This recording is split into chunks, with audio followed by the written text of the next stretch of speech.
وہ ایجوکیشن ہے، خاص کر عورتوں کی تعلیم، بچیوں کی تعلیم، جس پہ المرتضیٰ ویلفیئر سوسائٹی کا بہت زیادہ جو ہے وہ فوکس ہے، اور اس کے لیے ہم اپنی سی جدوجہد کر رہے ہیں، اور اس کے لیے ہم ان کے لیے ایک سکول جو ہے وہ ہم نے ہائی کروانے کی کوشش کر رہے ہیں۔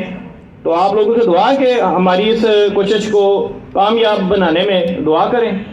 تو اب میں باقاعدہ طور پر آنے والے تمام معززین کا، اہل دہ کا اور معززین کا شکریہ ادا کروں گا۔ مجھے سب کے نام تو معلوم نہیں ہے، لیکن جو نام مجھے مہیا کیے گئے ہیں میں ان کو ایک دفعہ خوش آمدید کہنا چاہتا ہوں۔ سب سے پہلے میاں یہاں طارق سلیم صاحب ہیں، الخدمت فاؤنڈیشن گجرات کے وہ صدر ہیں، اور میرا خیال ہے وہ امیر جماعت اسلامی گجرات بھی ہیں۔ اس کے بعد ساجد راٹھور صاحب ہیں، وہ بھی گجرات سے تشریف لائے ہیں۔ عرفان صفی صاحب ہیں، وہ بھی الخدمت فاؤنڈیشن کے ساتھ میرے خیال تعلق رکھتے ہیں۔ اس کے علاوہ گرین لالا موسیٰ کی ٹیم ہے، جو کہ پاکستان کو سرسبز بنانے کے لیے اپنی کوششیں کر رہی ہے، اور درخت جو ہمارے ماحول کے لیے بہت ضروری ہے، ہمیں تازہ آکسیجن مہیا کرتے ہیں، اور کاربن ڈائی آکسائڈ وغیرہ جو ہے مضر گیسیں ہیں وہ فضا سے جذب کرتے ہیں۔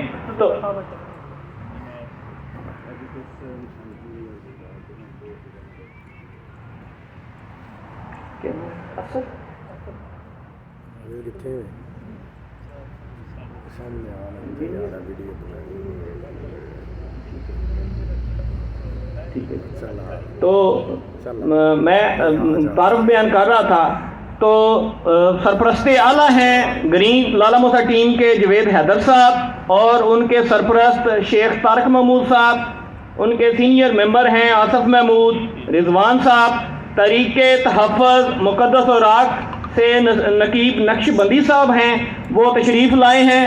میں ان سب حضرات کا تہ دل سے شکریہ ادا کرتا ہوں کہ انہوں نے ہمیں عزت بخشی اور ہمارے آواز پہ لبیک کہا اور یہاں پر تشریف لائے۔ میں ان سب حضرات کا خصوصی طور پر اہل دہ کا بہت شکر گزار ہوں کہ وہ بھی تشریف لائے اور اس تقریب کو انہوں نے رونق بخشی ہے۔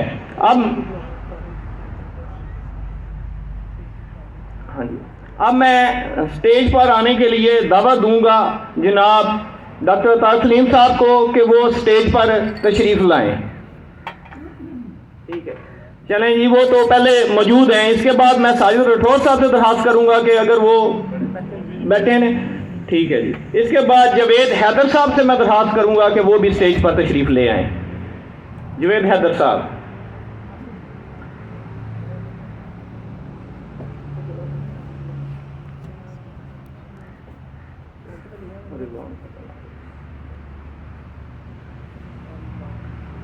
اس کے بعد میرے خیال ڈویژنل انجینئر ہیں سر اسد اللہ صاحب، ان سے درخواست کروں گا کہ وہ بھی سٹیج پر تشریف لے آئیں۔ تو ہم کوشش کریں گے کہ اس تقریب کو زیادہ لمبا نہ کیا جائے۔ تو میں درخواست کروں گا، ہمارا مین خطاب جو ہوگا وہ جناب طارق سلیم صاحب کا ہوگا، تو میں انہیں دعوت دوں گا کہ وہ آئیں اور خطاب فرمائیں۔ جناب طارق سلیم صاحب۔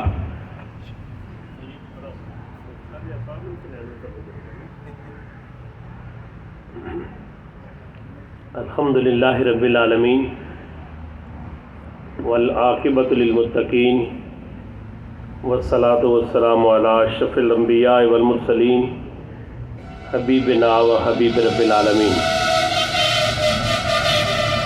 اسٹیج پر رونق افروز اما اور میرے سامنے بیٹھے ہوئے زندگی کے مختلف دائروں کے چنیدہ افراد، اور آج کے اس پروگرام کے سرپرست چودھری صغیر احمد صاحب، عدنان اسلم صاحب، رضوان اکرم صاحب، اور المرتضیٰ ویلفیئر سوسائٹی کے عہدیداران، اور گجرات شہر سے جناب نثار الدین ساجد راٹھور صاحب، جاوید حیدر صاحب، میں آپ سب احباب کا پہلے تو تہہ دل سے شکریہ ادا کرتا ہوں کہ آپ نے آج کا دن اس اعتبار سے ذرا زیادہ مصروف ہوتا ہے کہ نماز جمعہ مختلف مقامات پر مختلف اوقات کے اندر ہوتی ہے. آپ نماز کی ادائیگی کے بعد سب لوگ یہاں تشریف لائے ہیں، اور میں بھی اس بات کی پابندی کروں گا کہ ہمارا یہ پروگرام 3 بجے سے آگے نہ جائے. تو اس کا مطلب ہے کہ ہم مختصر گفتگو کریں گے. اور سچی بات یہ ہے کہ آج کی تقریب جس مقصد کے لیے رکھی گئی ہے، مجھے یاد ہے کہ کچھ دن پہلے چودھری عرفان احمد صفی صاحب اور چودھری صغیر صاحب نے اس خواہش کا اظہار کیا کہ ہم ایجوکیشن کے حوالے سے ایک پروگرام رکھنا چاہتے ہیں، اور ہماری یہ خواہش ہے کہ آپ اس پروگرام کے اندر آئیں. تعلیمی حوالے سے کوئی پروگرام ہو جس کے اندر لوگوں کو شعور اور آگہی یہ دینا مقصود ہو، تو میں سمجھتا ہوں کہ یہ انسان کی خوشبختی ہوتی ہے کہ وہ خود اس پروگرام میں کسی بھی حیثیت کے اندر جو ہے وہ شریک ہو جائے، چاہے وہ سامعین کے اندر ہو، چاہے وہ ایک رضاکار کے طور پر ہو، اور چاہے وہ کسی اور حیثیت سے آ جائے. نبی اکرم صلی اللہ علیہ وسلم پر جو دین، جو کتاب ہدایت اتری قرآن مجید، اس کا آغاز اقرا باسم ربک الذی خلق سے ہوا. اور پھر رسالت امام صلی اللہ علیہ وسلم نے جب اعلان نبوت فرمایا تو آپ نے صفہ کے چبوترے اور حضرت ارقم کے مکان میں 2 پہلے تعلیمی ادارے قائم کی. یہ چھوٹے چھوٹے ادارے تھے، کوئی یونیورسٹیاں نہیں تھی. آج کی تناظر کے اندر اگر آپ کوئی ڈگری کالج کا نقشہ آپ کے ذہن کے اندر آ جائے، کسی ہائی اسکول کا نقشہ آ جائے، نہیں. صفہ کے چبوترے اور حضرت ارقم کے مکان کے اندر 2 تعلیمی ادارے قائم ہوئے، جس کے اندر معلم انسانیت صلی اللہ علیہ وسلم اپنے صحابہ کی تعلیم و تربیت کا انتظام کرتے تھے. حضرت ارقم کے مکان کے اندر مسلمان چھپ کے عبادت کیا کرتے تھے. اتنی قوت اور طاقت نہیں تھی کہ برملا وہ عبادت بھی کر سکیں، لیکن وقت اور حالات کے گزرنے کے ساتھ ساتھ صفہ کے چبوترے اور حضرت ارقم کے مکان میں پڑھ کر نکلنے والے طالب علم جو تھے، جن کے بارے میں سیرت نگاروں نے یہ بات لکھی کہ وہ تہذیب سے ناواقف تھے، تجارتی قافلوں کو لوٹنا حق سمجھتے تھے، بیٹیوں کو بھی زندہ درگور کرتے تھے، اور عجیب و غریب حرکت یہ کرتے کہ کعبے کا طواف سارے کپڑے اتار کے برہنہ ہو کر طواف کرتے. اور اس کے پیچھے کوئی بدنیتی، ان کی نیتی یا بے ادبی کا عنصر نہیں تھا. ان کا یہ خیال تھا کہ ہمارے بدن پر جو کپڑے ہیں نا، بہت ممکن ہے ان کی کمائی ٹھیک نہ ہو، حلال نہ ہو، تو ہم اللہ کے گھر کا طواف کر رہے ہیں تو حرام کا کوئی کپڑا بھی ہمارے بدن کو ٹچ نہ کرے. یہ احتیاط ان کے پیش نظر تھی، اور وہ کعبے کا طواف برہنہ ہو کر کرتے. پھر رحمت دو عالم صلی اللہ علیہ وسلم نے ان کی تعلیم و تربیت کی، اور انہیں بتایا کہ ہر دین کا کوئی وصف ہوتا ہے، اور اسلام کا وصف جو ہے وہ حیا ہے. اور آپ نے پھر ان کی تعلیم و تربیت کی، اور اس کے بعد پھر ساری دنیا کی امامت اور قیادت ان طالب علموں کے حصے میں آئی جو صفہ کے چبوترے اور حضرت ارقم کے مکان میں تعلیم حاصل کرنے کے بعد عملی میدان کے اندر آئے تھے. مولانا حالی نے ایک دفعہ بہت عجیب انداز میں ایک بات لکھی. مولانا علی نے لکھا کہ اب مسلمان کہاں گئے اگلے زمانے والے، گردنیں کیسر و کسرا کی جھکانے والے. بات یہ کیا تھی، نہ دبے ایران سے نہ روما سے، چند بے تربیت اونٹوں کو چرانے والے، اور جن کو کافور پہ ہوتا تھا نمک کا دھوکا، بن گئے خاک کو اکسیر بنانے والے، اور پیشوائی کو نکل آئی خدائی ساری، گھر سے نکلے جو محمد کے گھرانے والے. میرے بھائیوں، کسی گاؤں کے اندر، کسی شہر کے اندر، کسی علاقے کے اندر کسی ویلفیئر سوسائٹی کا وجود، اس کے شعور کا اعلان ہوتا ہے. اور کسی بستی کے، کسی علاقے کے لوگ کسی تعلیمی ادارے کی یا تعلیم و تربیت کی سرپرستی کریں تو یہ اس سے آگے بڑھ کر ایک قدم ہوتا ہے کہ ان کا خیال یہ ہے کہ ہم اقوام عالم کے اندر اگر باوقار قوموں کی صف میں کھڑا ہونا چاہتے ہیں تو اس کا نسخہ ایک ہی ہے کہ ہم تعلیم و تربیت کے میدان کے اندر آگے چلے جائیں. اور میں یہاں رک کر ایک بات آپ سے عرض کروں، محض تعلیم کوئی چیز نہیں. آپ حیران ہوں گے کہ تعلیمی پروگرام ہے، تعلیم کی اہمیت بیان کرتے کرتے جو ڈاکٹر صاحب ان کو پتہ نہیں کیا ہوگا، ایک دم کہتے ہیں تعلیم کوئی چیز نہیں ہوتی. تعلیم کے ساتھ تربیت ہو اور علم آپ کے پاس ہے، صلاحیت بھی آپ کے پاس ہے، پھر بھی آدمی کسی کام کر لے. علم اور صلاحیت جب تک صالحیت کے درجے کے اندر نہیں جاتی، صلاحیت ہو اور صالحیت نہ ہو تو وہ بھی کوئی فائدہ نہیں دیتی. اور آپ دیکھیں کہ رسول اللہ صلی اللہ علیہ وسلم نے جن لوگوں کی تعلیم و تربیت کی تھی، وہ جس زندگی کے دائرے کے اندر ان کو کھڑا کیا وہ اس کے امام بنے. قیادت انہوں نے کی تھی، امامت ان کے ہاتھ کے اندر تھی. اور آج مسلمان ہیں یہ احساس کمتری کا شکار ہے. ان کا یہ خیال ہے کہ اقوام مغرب نے، یورپ نے، امریکہ نے، انہوں نے شاید تعلیمی دنیا کے اندر کوئی ایسے کارہائے نمایاں انجام دیے ہیں جو ہمارے اسلاف نہیں دے سکے، اور ہم کسی نہ کسی انداز سے ان سے مروب بھی ہو جاتے ہیں. یا اسٹیج پر بھی پڑھے لکھے احباب بیٹھے ہیں میرے سامنے، میں 20 چہروں کو جانتا ہوں ذاتی طور پر، تعلیمی دنیا کے لوگ ہیں. میں تھوڑی دیر کے لیے آپ کو اپنے ماضی میں لے کے جانا چاہتا ہوں. جب یورپ کے لوگوں کو دستخط کرنا نہیں آتے تھے نا، اس زمانے میں ہمارے اسلاف میں امام ابن تیمیہ نے اور امام ابن حزم نے درجنوں کتابیں اس زمانے کے اندر تحریر کی تھی. جس زمانے کے اندر یورپ کے لوگ جو ہے وہ گھاس پھوس کی جھونپڑیوں کے اندر آیا کرتے تھے، اس زمانے کے اندر ہمارے اسلاف نے کرتبہ کے اندر ایک جامع مسجد بنائی تھی، الحمرہ اور غرناطہ بنائے تھے. علامہ اقبال رحمۃ اللہ علیہ بھی جب وہاں گئے تو انہیں نماز پڑھنے کی اجازت مل گئی کرتبہ کے اندر. آج تو اجازت نہیں ہے، آپ تو عبادت جیسا ماحول بھی وہاں نہیں بنا سکتے اپنے سراپے کے اندر. تو یہ اس زمانے میں ہمارے اسلاف بنائے تھے جب یورپ کے لوگ جو ہیں گھاس پھوس کی جھونپڑیوں کے اندر رہتے تھے. لیکن ہوا کیا ہے، جب ہمارا رشتہ تعلیم کے ساتھ رہا ہم اوج ثریا پہ تھے. یہ اقبال کے الفاظ ہیں. جب ہم نے اس رشتے کو توڑ دیا، ٹکڑوں کے اندر تقسیم ہو گئے، زبانوں کی بنیاد پہ تقسیم ہو گئے، برادریوں کی بنیاد پہ تقسیم ہو گئے، چھوٹی چھوٹی عصبیتوں کا شکار ہوئے، اور اس کا نتیجہ یہ نکلا کہ وہ علامہ اقبال رحمۃ اللہ علیہ جب پی ایچ ڈی کرنے گئے تھے جرمنی میں، تو انہوں نے وہاں کی لائبریریوں کے اندر مسلمان یاددانوں کی، مسلمان سائنسدانوں کی کتابیں دیکھیں تو علامہ اقبال چیخ اٹھا. وہ کتابیں سجانے کے لیے نہیں رکھی جنہوں نے وہاں، وہ ان کتابوں سے پڑھتے تھے اور ان سے رہنمائی لیتے تھے، اور اسی کی بنیاد پر وہ اقوام عالم کے اندر مہذب قوموں کی صف کے اندر بتدریج آ رہے تھے.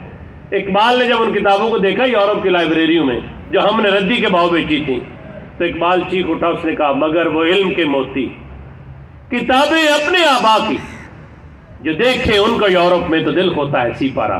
اقبال کہتے ہیں جب یورپ کی لائبریری میں ہم نے اپنے اسلاف کی کتابیں دیکھی تو ہمارا دل جو ہے وہ ٹکڑے ٹکڑے ہو گیا. پھر میرے بھائیوں میں آپ سے ایک بات عرض کروں، یہ کبھی آپ پرانی بچوں کی کتابیں لے کے سائنس کی دیکھیں نا ذرا، فزکس کی دیکھ لیں، کیمسٹری کی دیکھ لیں، بایولوجی کی دیکھ لیں، تو آپ مجھ سے اتفاق کریں گے کہ فزکس کی دنیا ہو، ریاضی کی دنیا ہو، الجبرا کی دنیا ہو، کیمسٹری کی دنیا ہو، جس بڑے آدمی کا نام آئے گا اس کا تعلق ہمارے ساتھ ہوگا. جابر بن حیان، محمد بن زکریا رازی، ابو علی سینا، امام ابن تیمیہ، امام غزالی، امام ابن حزم، یہ سارے ہمارے اسلاف تھے. یہ سارے اسلاف ہمارے تھے. اور میں آپ سے ایک بات عرض کروں، آج تو یورپ میڈیکل کے اندر بہت ترقی کر گیا نا. یہ ویکسین بھی کرونا کی دینی ہے تو اسی نے دینی ہے، نہ دے جو مرضی چکر چلائے، ہم محتاج ہیں. لیکن جب یورپ کے لوگ میڈیکل سائنس سے ناواقف تھے نا، یہ نابلد تھے، اس زمانے کے اندر ابو علی سینا نے کتاب لکھی تھی جس کتاب کا نام تھا قانون فی الطب. یہ کتاب 500 سال، 5 صدیاں یورپ کی میڈیکل کی دنیا کے اندر اس کتاب کو بائبل آف میڈیسن کا درجہ حاصل رہا. جو درجہ قرآن کریم کو ہمارے ہاں ہے وہ اہل یورپ بائبل آف میڈیسن کا درجہ ابو علی سینا کی کتاب قانون فی الطب کو دیا کرتے تھے.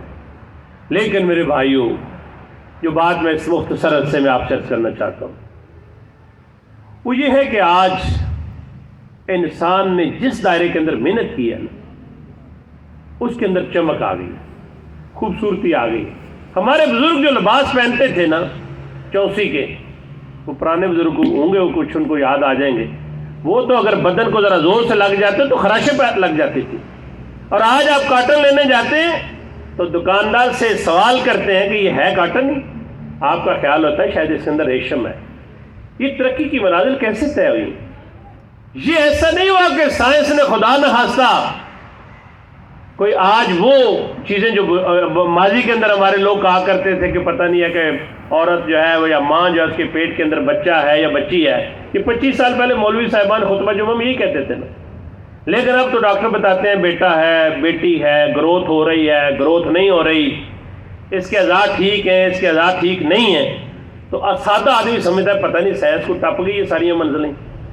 سائنس نے جتنی ترقی بھی کی ہے یہ ترقیات کی کتاب ہدایت کی مرہون منت. قرآن کریم کے اندر ایک حکم آیا ہے کہ لیس للانسان الا ما سعی, انسان کو وہی دیا جاتا ہے جس کی وہ کوشش کرتا ہے. علم الانسان ما لم یعلم, ہم نے انسان کو وہ علم سکھایا جسے وہ نہیں جانتا تھا. اور یہی ترقی ہے. اور اس ترقی کے پیچھے اور اس رزق کی فراوانی کے پیچھے ایک بات جان لیجیے, اللہ تعالیٰ نے کسی انسان کا رزق اس کے عقیدے کے ساتھ مشروط نہیں کیا.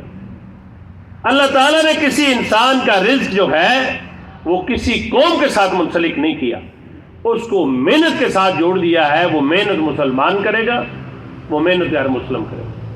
وہ ترقی کے میدان کے اندر اگر کوئی خدا کو بالکل نہ ماننے والا بھی آگے بڑھنا چاہے گا تو وہ بڑھ سکے گا, لیکن مسلمان اگر ترقی کرنا چاہے گا تو اس کے لیے اصول اور پیمانے اور یارڈ اسٹک وہی ہے جو قرآن کریم نے ہمیں دی.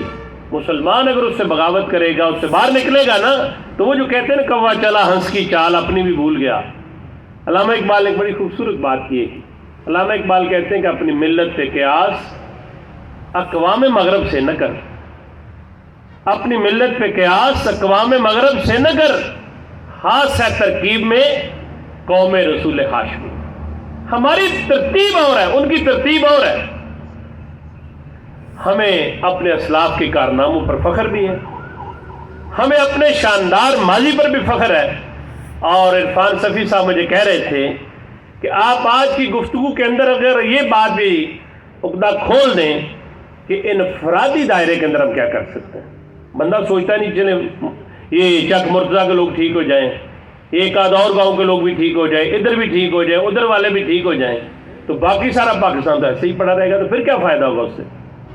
اقبال کہتے ہیں کہ افراد کے ہاتھوں میں اقوام کی تقدیر, ہر فرد ملت کے مقدر کا ستارہ. افراد کے ہاتھوں میں اقوام کی تقدیر, ہر فرد ملت کے مقدر کا ستارہ. اور میں نے عملی زندگی کے اندر جو دیکھا ہے, میں آپ سے ایک بات عرض کروں, آج پردہ اٹھاؤں اپنی زندگی کے بارے میں.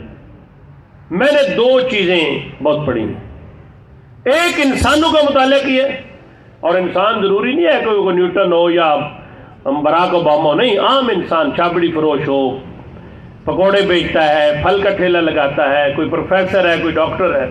اور دوسرا میں نے کتابیں بہت پڑھی. یہ کو میں اس تناظر میں نہیں کہہ رہا کوئی علمی داغ بٹھانا چاہتا ہوں, کتابیں بھی میں نے سیکھنے کے لیے پڑھی اور انسانوں کا مطالعہ میں نے سیکھنے کے لیے کیا کہ انسان, سچی بات یہ ہے کہ یہ علم جو ہے یہ کسی گھر کی, کسی خاندان کی, کسی بڑے خانوادے کی, کسی بڑی حویلی کی میراث کبھی بھی نہیں رہا.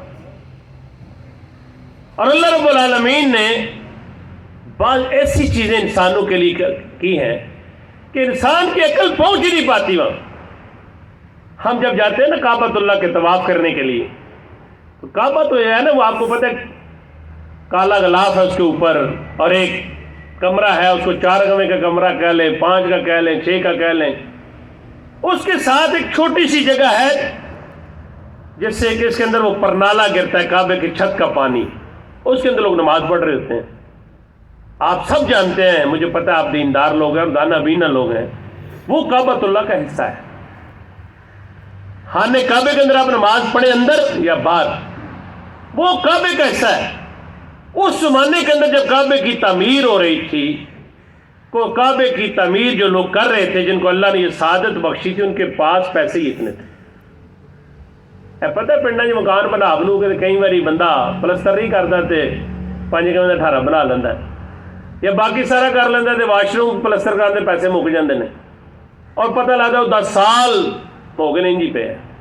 منو کہ صحیح یاد ہے تو میرے والد صاحب نے ساڈا مکان آبائی بنایا سی پنڈ چ، وہ 86-87 کی گل ہے. اتنے ایک لانا سی وہ ایگزاسٹ، تو وقتی طور پہ مستری اٹا لا دیتی ہیں. میں اج بھی اس کمرے صبح بیٹھے سی، میں کسی فاتحہ وت گیا تو وہ اتنے اٹا ہی لگے نے، ایگزاسٹ نہیں لگے. اور یہ میرا خیال یہ 86-87 تو لے کے 35 سال دنیا میں گھوم لی، ایگزاسٹ اتنے نہیں لگا. وہ جگہ خالی چھوڑ دیتی، پیسے پورے نہیں ہے. یعنی 5 گاویں انہیں بنا لی، 4 بنا لی تو 2 گاویں چھڑ دیتے. میں یہ بہت غور کیتا کہ آخر اللہ کا گھر بن رہا سی نا، وہ گھر تو میرا تا وہ بھی بن جاتا ہے، لگ لا بھی رل پہ رشتے دار برادری بھی، تو اللہ کا گھر کیوں نہ مکمل رہا بھائی؟ گل تو سوچنے والی. پھر مجھے یہ سمجھ آئی کہ یہ خانہ کعبہ جڑا نا، یہ نتاحت ایک ایسا دور آوے کرے گا، صرف مشرف صاحب آتے کھلے کرے گا، یہ جنرل باجوہ صاحب آتے کھلے گا، یہ عمران خان صاحب آتے کھلے گا. تو جی لالے موسے کے اندر آڑو ویچن والا، گنڈیریاں ویچن والا، پھول ویچن والا بندہ بھی کعبے خواہش کرے گا نا میں نفل پڑھ سکتا تو نہیں پڑھ سکتا، وہ کعبہ کھول ہی نہیں سکتا. اللہ رب العالمین نے سمت دے نبی صلی اللہ علیہ وسلم امت دے عام آدمی جی جنہوں نے کسی ٹوکن چ بھی عمرہ نکلیا کرنے واسطے، وہ بھی اگر کعبے کے اندر نفل پڑھنا چاہے گا تو اتنے بآسانی پڑھ کے تو کہہ سکتا ہے کہ میں بھی کعبے کے اندر نفل ادا کیتے. اس واسطے میں سمجھنا کہ اللہ تعالیٰ نے کسے قوم دا رزق کسے وڈے آستانے دے نال علم نو وابستہ نہیں کیتا. کوٹلے دے نال ایک پنڈ ہے لوہاراں چک، چھوٹا جا پنڈ ہے، اتنے ایک جسٹس رہے نے، جسٹس الیاس، ہائی کورٹ کے جسٹس سن. لادیاں دے نال ایک پنڈ ہے جتنے میجر عزیز سودا خاک نے 1 کلومیٹر چھوٹی سڑک ہے، پرچ پنڈ ہے. اسی میٹرک اتوں کیتا. وہ سکول کا بھی ایک بچہ میٹرک کیتا، انہیں میٹرک کر کے شاید پوچھی ہے حالات ٹھیک نہیں ہے، وہ کراچی چلا گیا. اور کراچی جا کے پاکستان نیوی دے وچوں منڈا بھرتی ہو گیا. یہ منڈا پراپر نیوی دی صلاح ہے، یہ کوئی بگڑیا نہ نہیں، منڈا بھرتی ہوں سی اس من. وہ منڈے کا کام ہوتا سی ٹیبل شیبل صاف کر چڑنا، اتوں خالی بوتلاں پہ چک چڑنیاں. وہ کسے سینئر بندے دیکھا منڈا ٹھیک لگتا ہے، نام بھی شریف ہے تو خاندانی بھی شریف ہی لگتا ہے. انہیں ان کا پتر نوکریاں کھلن لیا نہیں پکیاں نیوی تو بھرتی ہو جا. وہ میٹرک پڑھیا مڑا شریف کا نام پرشا رہن والا بھرتی ہو گیا. عجیب و غریب گل ہے، انسانوں واسطے ایک روشنی بھی ہے. وہ آخری رینک سی پاکستان نیوی کا سپاہی. جس لیے وہ ریٹائر ہوا نا تو نثار الدین ساجد صاحب وہ نام دے کے لکھا سی ایڈمرل محمد شریف. پاکستان نیوی چ ایڈمرل دے کوئی رینک ہے ہی نہیں، وہ نیوی کا سب تو بڑا افسر سی. تو گیا کہ سی منڈا بھرتی ہوا سی، میٹرک کر کے گیا سی نیوی نال، انہیں پڑھائی بھی کی. پاکستان نیوی دا ایڈمرل ریٹائر ہویا، یہ پچھلے سال ہے، کرونے کے دوران ان کی وفات ہوئی اسلام آباد. لیکن ایک ہور گل لوگ یہی سمجھتے ہیں کہ گجرات کا ایک ہی صدر ہے چودھری فضل اللہ. چودھری فضل اللہ صاحب باضابطہ صدر رہے ہیں نا. اج ایک اور صدر تمہیں میں دینا، وہ صدر شریف صاحب بھی رہے ہیں. ضیاء الحق جس نے بیرونی دورے سے جان لگا تو وسدا نہیں سی کسی دیتے، انہیں پھر شریف صاحب کو قائم مقام صدر بنایا تو بیرونی دورے سے چلا گیا تاکہ واپس آواں تو صدر پھر مجھے بنا لے، یہ نہ ہوئے ایئرپورٹ سے میری چھٹی ہو جائے. میں اس وقت گل اج دے سماج دیا گلوں سے تمہیں دسی ہے، بڑیاں پرانیاں گلاں سنائی ہے صحابہ کرام دیاں، اسلاف دیاں. تسی کہنا اسی انہاں جوگے ہی نہیں، ایڈے اسی ہے ہی نہیں. چلو انے جوگے تو اسی ہیں جی لوہارا چک چ بندہ پیدا ہوئے تو ہائی کورٹ کا جسٹس بن جائے، تو جی پرچھی پیدا ہوئے تو پاکستان نیوی چیف بن جائے، تو جی کنجا پیدا ہوئے تو پھر رحیل شریف بن جائے، تو جی لادیاں پیدا ہوئے تو میجر عزیز بھٹی بن جائے. تو پھر علامہ اقبال کی گل سوکھی نہیں ہوگی سمجھانی. افراد کے ہاتھوں میں اقوام کی تقدیر، ہر فرد ملت کے مقدر کا ستارہ. میں اپنی گل مکمل کر رہا ہوں. اسی جتنی مرضی ترقی کر لیے، وڈیاں وڈیاں ویلیاں بنا لیے، گڈیاں وہ لے لیے جہاں اکھ بند ہو جائے تو آپو کھلو جائے. ہوں نظام بہتر آ رہا ہے نا، گڈیاں بھی بریکاں چنگیاں آ گئی نے، سہولتاں بڑیاں نے. وہ بندہ ٹلتا ہے تو انہوں باری نہیں کھولنی پہنتی، وہ آپ ہی چکنی جاتی چوں پاسے تو انجی گل ہے نا. چلو اتنے گھٹ نے، باہر ذرا زیادہ نے. لیکن ایمانداری کی گل میں تمہیں دساں، اینا شہواں نے کدے اقوام عالم دے اندر لوگوں کو باوقار مقام نہیں دیتا. دے اندر وقار صرف رہتا ہے کہ اگر تہاڈا علوم و فنون دے اندر دسترس اخلاقیات دا نظام ٹھیک ہے اور تسی اپنے تو وڈیاں دی عزت کرنا جاندے ہو تے وڈے اپنے تو چھوٹیاں دی عزت کرنا جاندے ہو۔ میں دسیا میں صبح پنڈ گیا سا تو میں جمعے تے پہنچنا سی تے بہت ٹائم مارجن تے سی۔ ایک بندہ چودھری سلیم اختر جانتے نے اتوں چیئرمین ویرے نے مرغزار تو میں اتوں مرغزار انٹر ہویا تو سپیڈ دنیا نس رہی سی 5 منٹ رہتے ہیں 1:30 بجے 1:35 کی جمعہ نماز ہو جائے مینوں بھی جلدی سی وہ بھی جمعہ پڑھنے آتے مرغزار میں گڈی کھڑی کر لی میں گڈی کھڑی کی ہے اشارہ دیتا نکل انہوں نے کوئی پتہ نہیں گڈی کون ہے انہوں نے من کر کے سلام کیتا سلام کر کے ٹر گئے میں کہا جدوں ملے تو پوچھا میں اگلے دن مسیتی پہ جاتے تو کوئی بڑی والا بندہ کھلو بھی گیا سی عام طور پہ سانوں پتہ کی مسئلہ ہے اسی جد تک اگلے نے کپڑے کے چکڑ نہ پائیے چس نہیں آؤں وہ کپڑے کے دھوڑ نہ پائیے انہوں پھر کی پتہ لگا بھی میں بھی کولوں لنਘ گیا بھائی لیکن قوماں دے اندر اگر انہوں نے ترقی کی تو رسالت مآب صلی اللہ علیہ وسلم کی سیرت ساری رہنمائی کر دی جی کوئی کافر دی بیٹی بھی آگے جا اٹھ کے کھڑے ہو گئے جی کسی عیسائی کا جنازہ گزریا یا یہودی کا رحمت دو عالم کھڑے ہو گئے صحابہ نے بات کہا یار رسول اللہ دی یہودی سی وہ آپ نے آخیا آدم دا پتر ہے سی نا آپ وہ جنازہ پڑھ نہیں گئے ظاہر تو پڑھنا بھی نہیں سی لیکن آپ کھڑے ہو گئے تو جس نے آتم تائی دی بیٹی آ گئی گرفتار ہو گئے انہیں آخیا میرا باپ رب دا بڑا سخی سی آپ نے شورا سنے سی آپ نے انہوں بٹھایا تکریم کی اور انہوں نے کہا بیٹی نس کے نہ جائیں تیرے خاندان دا معزز آدمی لبا تو تنوں دے نال بھیج دیاں گے پھر آپ نے 4 صحابہ دے نال بھیج دیتا وہ جس سے اپنے بھائی ادھی کو پہنچی تو برا نے دیکھا بھن میری 4 جوان بندے بھی چھڈنا ہوں نے برا دی اکھاں سرخ ہو گئی